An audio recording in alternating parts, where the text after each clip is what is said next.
দুদিন আগে তোমরা দেখেছো বাঁকুড়া একটা গাড়ি ধরা পড়েছে, 10,000 ফর্ম 7 তৃণমূলের ভোটারদের চিহ্নিত করে বিজেপির নেতারা গেছিল ইয়ারের কাছে ফর্ম জমা দেবে বলে, যাতে এদের তালিকা থেকে নাম বাদ যায়।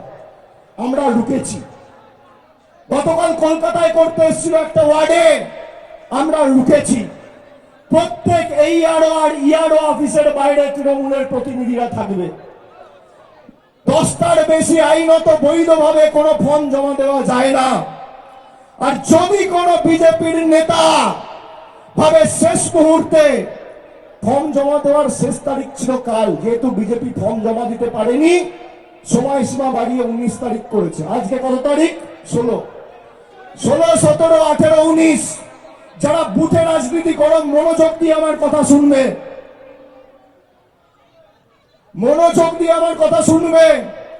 16, 17, 18, 19 যদি কোনো বিজেপির নেতা ইআরও অফিসে ফর্ম জমা দিতে আসে 10টার বেশি, তাহলে রবীন্দ্রসঙ্গীতের সাথে একটু ডিজেও বাজিয়ে দিয়ে ডিজেও শুনিয়ে দেবে